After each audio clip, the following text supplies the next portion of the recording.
Aujourd'hui, là, plus que jamais, plus que même en 1990, plus qu'en 2000, la Côte d'Ivoire a besoin de Laurent Gbagbo. Parce que c'est le seul, dans la circonstance actuelle, c'est le seul qui peut attaquer le vrai et grand problème que notre pays a aujourd'hui.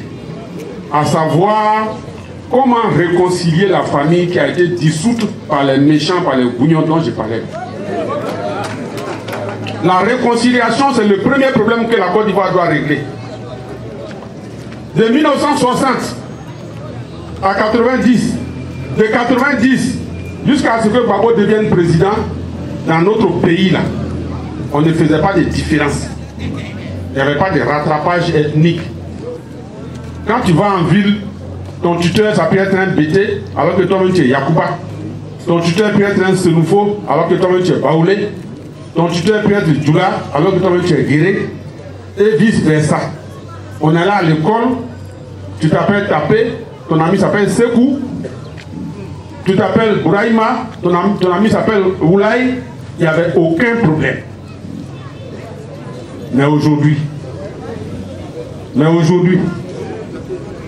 même si ceux qui sont là font croire que tout va bien, qu'il y a les routes, qu'il y a les ponts, comme si il suffisait qu'il y ait des routes et des ponts, pour que même si certains ponts sont totalement inutiles, on le voit bien.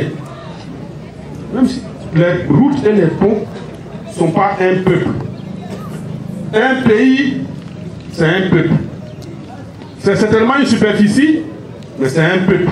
C'est ce peuple-là qui développe, grâce à des dirigeants éclairés, le sentiment d'appartenir à la même entité. C'est ce qu'on appelle une nation. Quand vous êtes conscient que vous avez une communauté de destin, à ce moment-là, vous commencez à devenir une nation. Et c'est ce que Laurent Gbagbo a continué à faire après Houphouët-Boigny. Et puis les bouillons là sont venus tout mélanger. Donc, ce qu'il a commencé,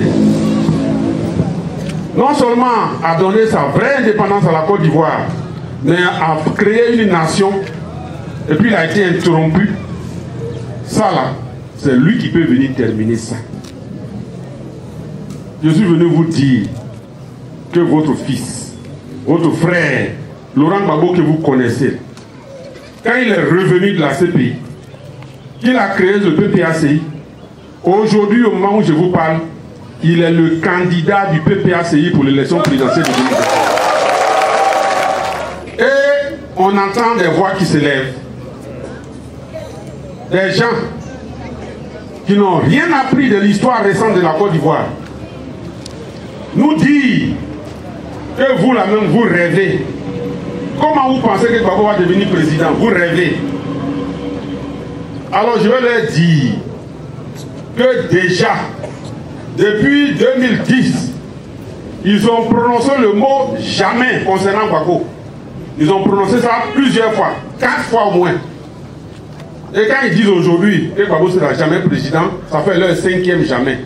Je leur rappelle que les 4 premiers jamais, Gbagbo a déjà balayé ça.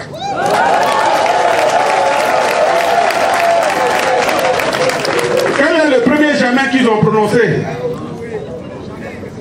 Ils s'en vont à la CPI, il ne va jamais revenir. Le 17 juin 2021, ce premier jamais là a été balayé.